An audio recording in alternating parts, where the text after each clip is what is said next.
Hola, buen día, ¿cómo andan? Espero que bien, ¿sí?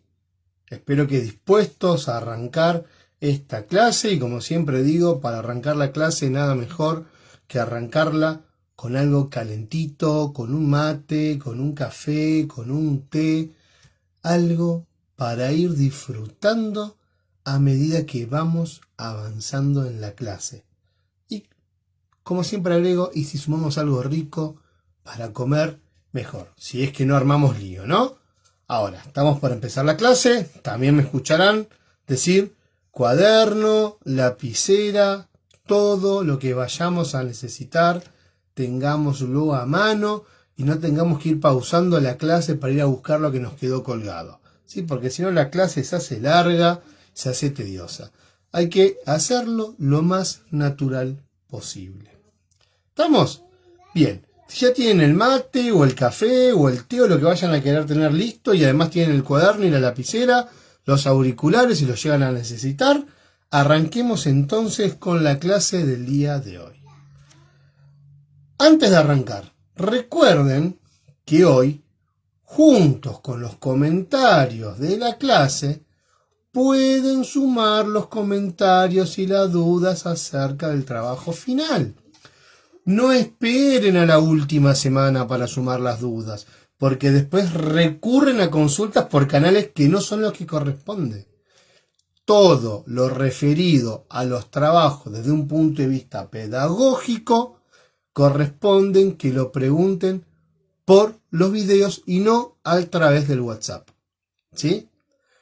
Ustedes van a tener varias clases y varias semanas para preguntar y sacarse dudas. No esperen a la última, porque después en la última perdieron. No, porque el profe contesta tal día, entonces no llegamos. Bueno, pero tuvieron 2 o 3 clases antes o semanas antes para ir preguntando. ¿Sí? Entonces, el tiempo para las preguntas son el tiempo del cual disponemos de clases. Va a haber por lo menos 2 clases. 2 clases son casi un mes desde hoy que entregamos las preguntas hasta la última semana, que es la semana de entrega, ¿sí? O sea que van a tener varias clases para ir preguntando, ¿sí? Entonces recuerden que pueden preguntar, sacarse las dudas del trabajo, ¿sí? Las consultas que tengan que hacer en relación al trabajo final a partir de ahora. ¿Sí, chicos? Bien. Entonces, junto con los comentarios de la clase de hoy, suman los comentarios también del trabajo final. Presten mucha atención a las consignas, ¿sí? Respeten los lineamientos pedidos. Es necesario para aprobar el trabajo. Tengan presente las observaciones realizadas en los trabajos anteriores. Recuerden que son necesarias tenerlas en cuenta para aprobar el trabajo, ¿sí? Son requisitos de aprobación. Si uno ya corrigió determinadas cosas, si ustedes vuelven a cometer los mismos errores, no va. Tengan en cuenta las correcciones que se les fueron marcando, ¿sí?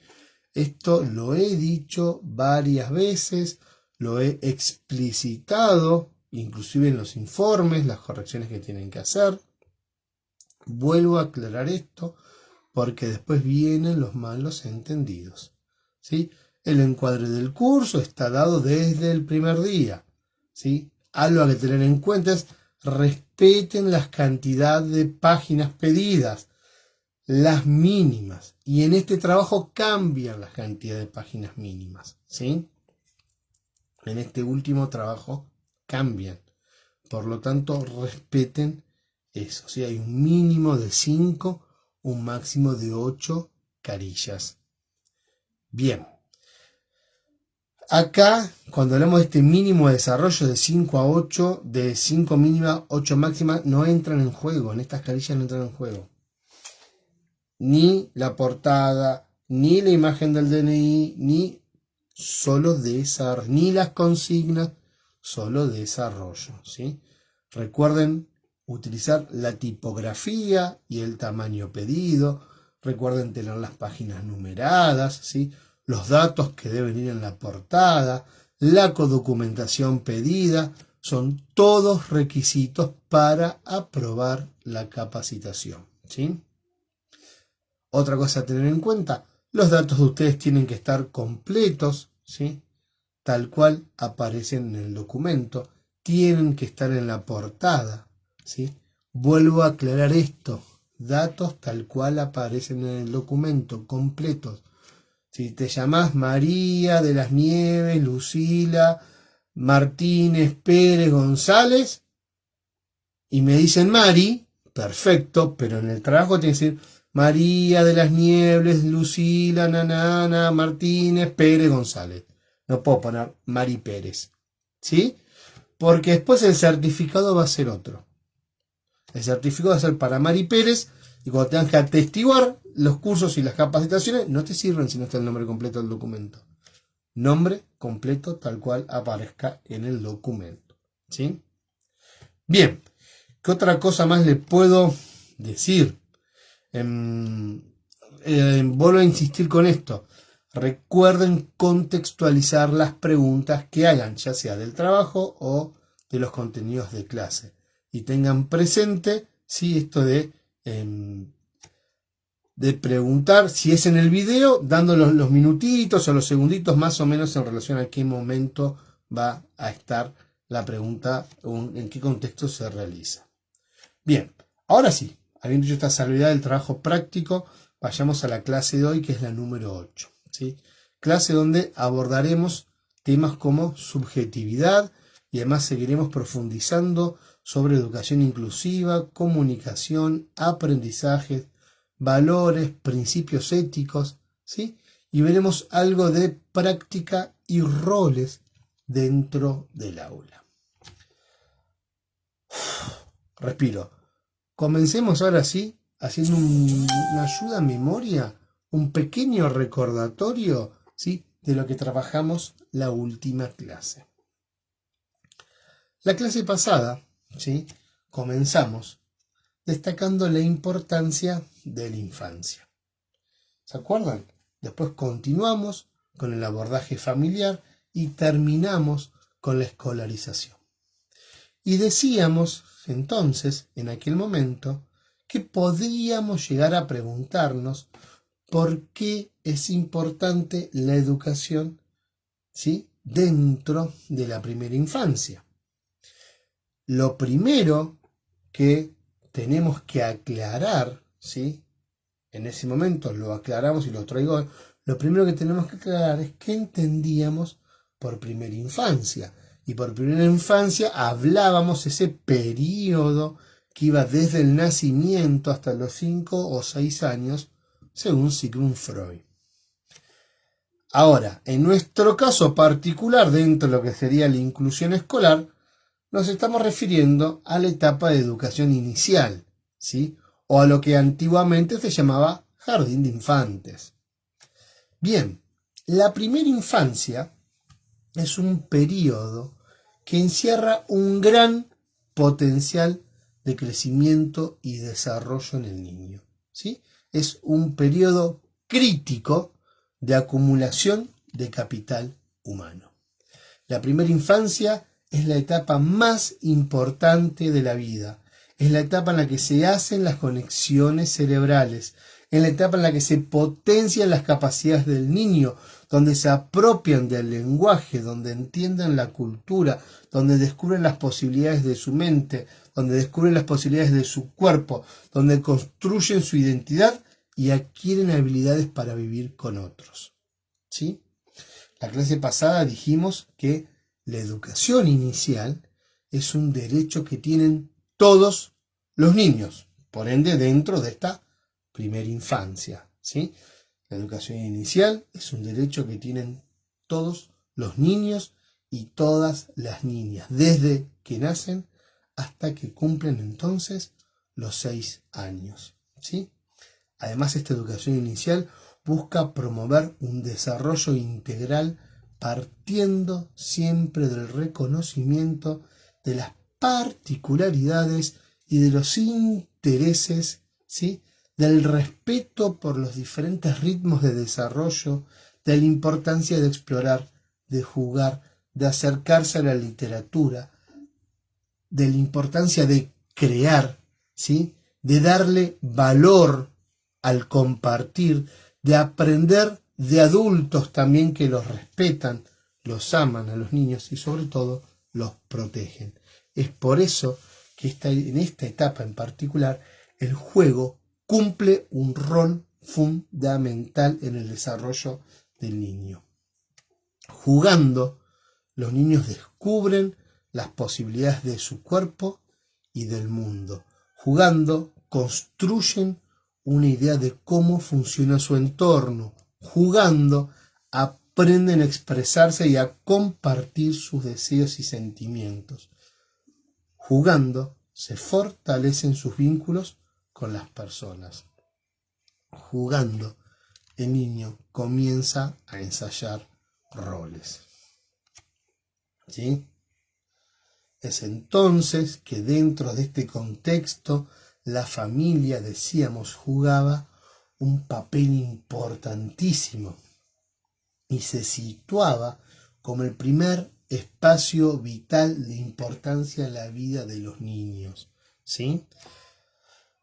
Decíamos que era la familia en un primer momento que tenía que brindar este espacio de juego.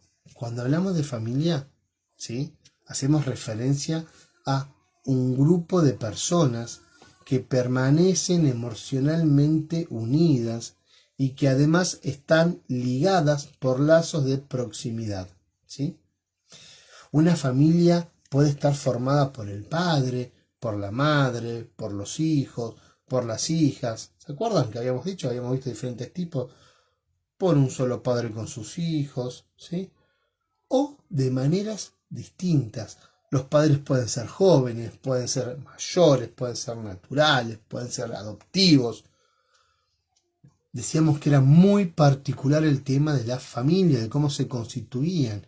Y además decíamos que cada persona nace en una determinada familia y ésta indefectiblemente terminaba influyendo en nuestra forma de ser. También, la última clase, reflexionamos sobre todo aquello que le pasaba a la familia y a sus integrantes cuando llegaba un hijo con discapacidad.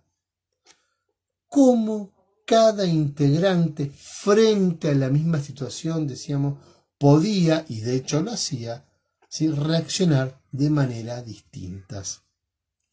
También dijimos que había que tener presente que un sistema inclusivo y de calidad, ¿sí? Lograba que todos los niños ingresen a la escuela, tengan trayectorias escolares completas, cumpliendo la edad teórica deseada y obteniendo adecuados logros en el aprendizaje, ¿sí?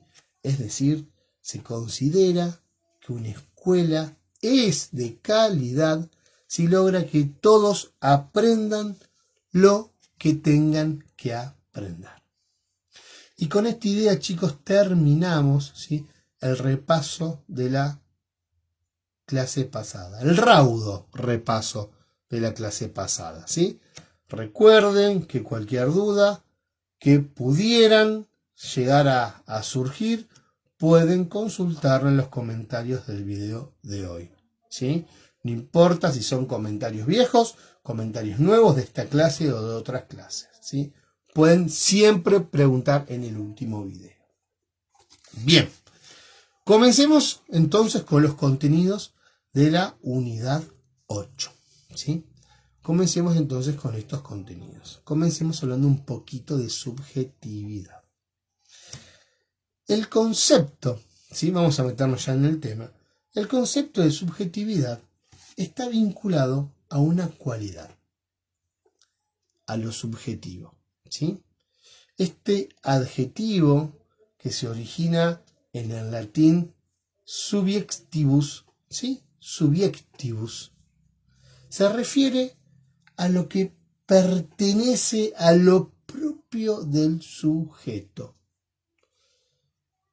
Tendremos que reflexionar entonces sobre cómo abordar el concepto sujeto y discapacidad. Por eso estamos viendo el tema de subjetividad, ¿sí?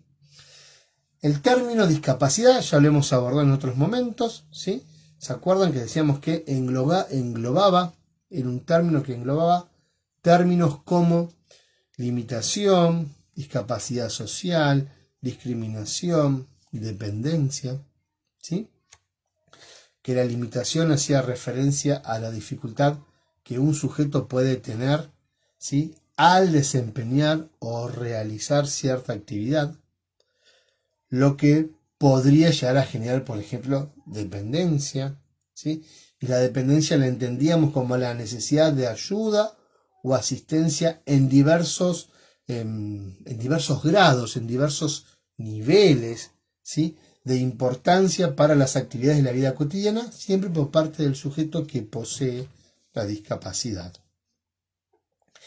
Voy a mostrarles un primer cartel, ¿sí?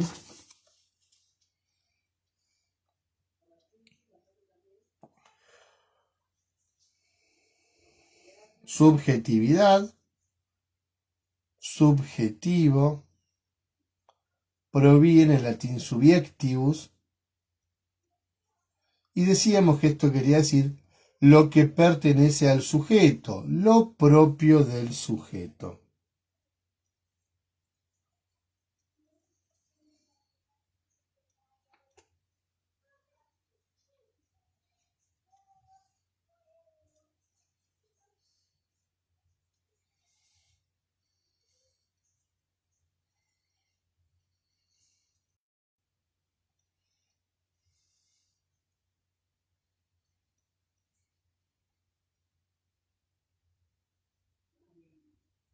Muy, muy bien. Avancemos entonces un poquito más, ¿sí? Gordon Allport, ¿sí?, un psicólogo estadounidense, decía que la característica sobresaliente del hombre justamente es su subjetividad y su individualidad, ¿sí? Joseph Natin, un psicólogo belga, definía la individualidad como el conjunto de las características o diferencias interindividuales más o menos estables, ¿sí? Y dirá que son estas características las que constituyen el ser concreto de la identidad del sujeto, ¿sí?, por un lado, consigo mismo, y por otro lado, su distinción, marcando la distinción para con los demás, ¿sí?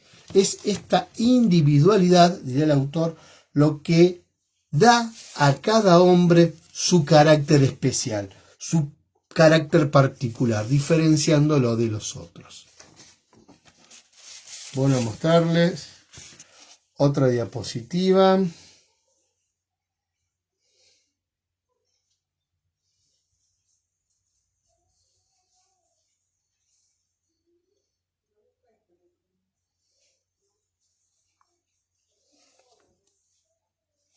El hombre, la característica fundamental es la subjetividad y la individualidad. ¿Sí?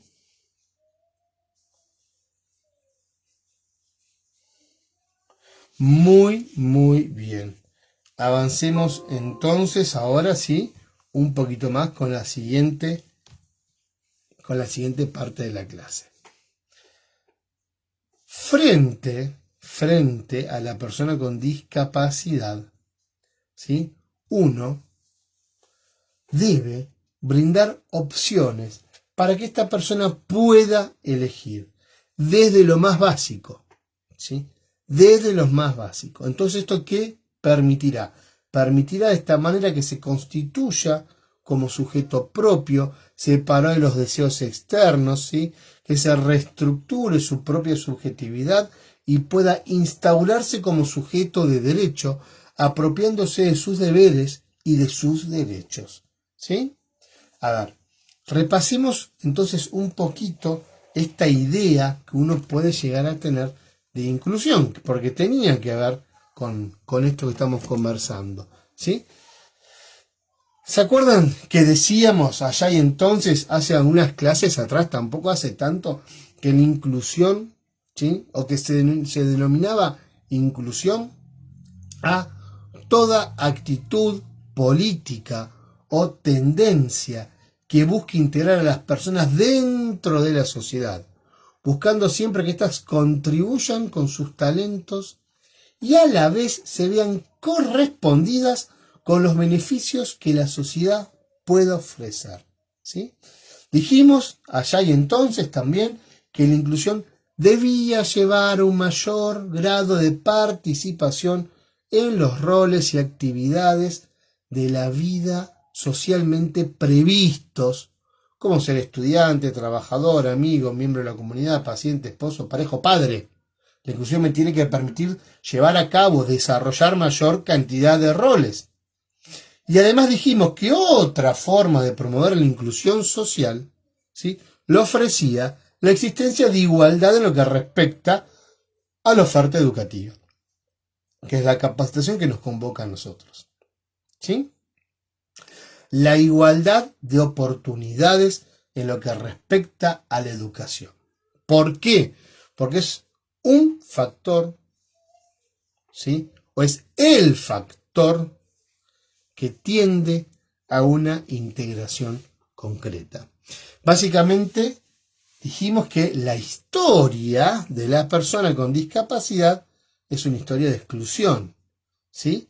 Y en muchas sociedades, las personas con discapacidad fueron repudiadas debido a temores, ignorancia, superstición, ¿sí? También fueron degradadas a la pobreza extrema, fueron explotadas o asignadas a funciones menores, ¿sí? Fueron estas personas vistas muchas veces como objetos, no como sujetos de acción, ¿sí? Todo esto que acabo de decirles, condujo muchas veces a políticas de protección, a establecimientos de instituciones separadas de la vida comunitaria, ¿sí?, abocadas justamente a la subsistencia, al aprendizaje y al trabajo. También condujo a provisión de servicios predominantemente médicos, ¿sí?, supervisados por personal médico, por una asistencia social ocasional, con énfasis siempre en el diagnóstico, en la clasificación y en la rotulación de los individuos, ¿sí? En todo esto, la educación está ausente, como se habrán dado cuenta, no me escucharon hablar de educación, ¿sí? Entonces, desde estas propuestas nombradas, ¿sí?, hoy se busca otra cosa, ¿sí? Hoy se busca o se iguala o se tiende a buscar otro tipo de cosas, ¿sí? ¿Qué se busca hoy en día? Igualdad y no discriminación, igualdad de reconocimiento como persona ante la ley. Siempre dijimos persona sujeta de derecho y no nos tenemos que olvidar eso. Promoción de actitudes positivas, vivir de manera independiente, ¿sí?, y ser incluido en la comunidad, derecho a la movilidad, derecho a la salud, derecho a la rehabilitación, derecho a la educación, derecho al trabajo, ¿sí? Otro concepto, además, a tener en cuenta, además del de sujeto, subjetividad, individualidad y discapacidad, es el de pensamiento crítico. El pensamiento crítico es un proceso que se propone analizar, entender, evaluar la manera en la que se organizan los conocimientos que pretenden interpretar y representar el mundo, ¿sí? En particular, las opiniones o las afirmaciones que en la vida cotidiana suelen ser aceptadas como verdaderas, ¿sí? Hay un programa, ya hace tiempo que decía un periodista, terminaba el programa diciendo: no le creas a nadie, no creas ni siquiera lo que viste acá, tu pensamiento crítico es el que te va a salvar, ¿sí? El poder pensar críticamente es lo que nos va a permitir a nosotros, en este caso, tener mayor cantidad de herramientas y evaluar objetivamente la situación que estamos atravesando, ¿sí? Entonces, el pensamiento crítico es importantísimo como un método de aprendizaje en alumnos con educación especial. En educación especial se requiere adoptar una postura crítica dentro de aulas y dentro de las adecuaciones de la enseñanza que le permitan a los alumnos, ¿sí?, que lleven adelante o que tengan necesidades educativas especiales adquirir un pensamiento autónomo y crítico que permita darle sentido útil o un sentido útil a sus aprendizajes, ¿sí? La educación inclusiva es entonces un modelo educativo que busca atender las necesidades de aprendizaje de todos los niños, jóvenes, adultos, con especial énfasis en aquellos que son vulnerables a la marginación y la exclusión social. Es considerada como un proceso que toma en cuenta y responde a las diversas necesidades asociadas a la discapacidad y al ambiente, ¿sí?, pero no exclusivamente a ellas, y esto lo hemos recalcado en un montón de ocasiones. Esto implica que las escuelas deben reconocer y responder a las diversas necesidades de los estudiantes. Aunque el concepto de educación inclusiva puede asociarse a una respuesta educativa que integre en las escuelas niños comunes con niños y niñas con capacidades especiales, el término siempre es mucho más amplio y hace referencia a una transformación progresiva de los sistemas educativos. Las personas con necesidades educativas especiales deben tener acceso a la escuela común, ¿sí?, que deberán integrarlos en una pedagogía centrada en el niño, capaz de satisfacer esas necesidades educativas especiales que el niño tiene. Las escuelas comunes con esta orientación integradora representarán el medio más eficaz para combatir las actitudes discriminatorias, será el medio más eficaz para crear comunidades de acogida, para construir una sociedad integradora y lograr la educación para todos. Además, van a proporcionar una educación efectiva en la mayoría de los niños, ¿sí?, y van a mejorar la eficiencia y, en definitiva, la relación costo-beneficio de todo el sistema educativo. Vamos a charlar un poquito ya como para ir terminando, ¿sí? Vamos a hablar un poquito sobre los objetivos de la educación inclusiva y sobre la implicancia de la educación inclusiva, ¿sí? Objetivos de la educación inclusiva. Vamos a hablar de 5 o 6 objetivos. El primer objetivo de la educación inclusiva es promover el desarrollo de una serie de capacidades, ¿sí?, y además promover la apropiación de determinados contenidos culturales que son necesarios para que los alumnos puedan participar e integrarse en su medio sociocultural. Primer objetivo. Segundo objetivo, favorecer la igualdad de oportunidades, ¿sí?, proporcionar una educación personalizada. ¿Sí? Ya lo hemos charlado esto también.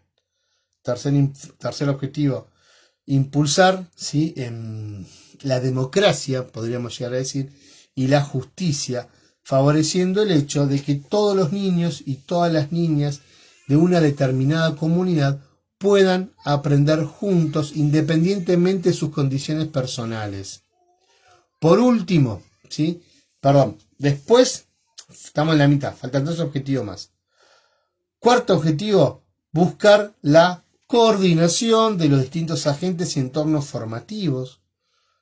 Quinto objetivo, promover el dinamismo, ¿sí?, y la interacción entre instituciones para que la inclusión sea una realidad en el mundo del trabajo y en la sociedad. Y ahora sí, por último, no sé por qué dije por último recién, por último, sí, desarrollar las estrategias de intervención y medidas de apoyo necesarias para detectar y atender las necesidades y las características personales del alumnado.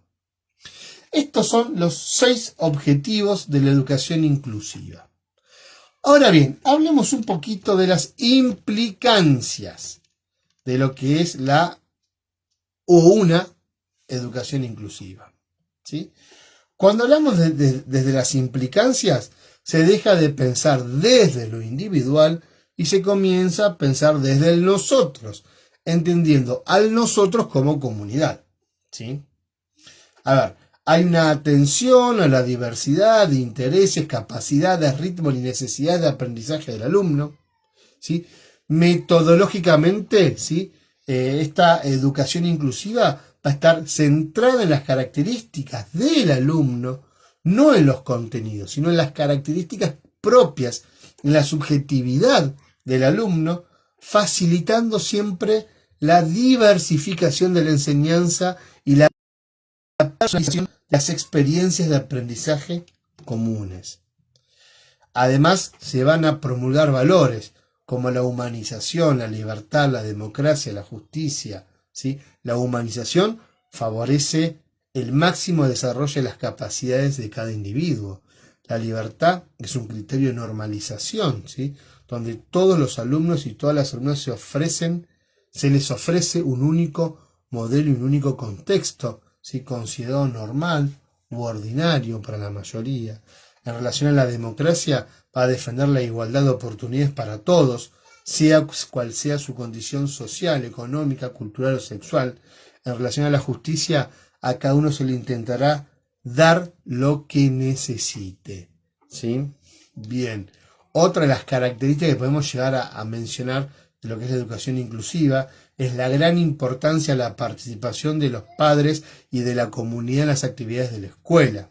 También esta idea de la insistencia en la participación de todos los miembros de la comunidad educativa, docentes, padres, alumnos, de todos los alumnos, no solamente los alumnos con necesidades educativas especiales, ¿sí? Así también como la participación de los miembros de la administración y de maestranza, ¿sí? De los servicios de la escuela, sin ningún tipo de exclusión, ¿sí? Se parte del supuesto que todos los alumnos pertenecen al grupo y todos pueden aprender en la vida normal de la escuela y de la comunidad. Bien, chicos, hasta acá el primer video, ¿sí? Vamos a un break, descansamos un ratito y enseguida volvemos.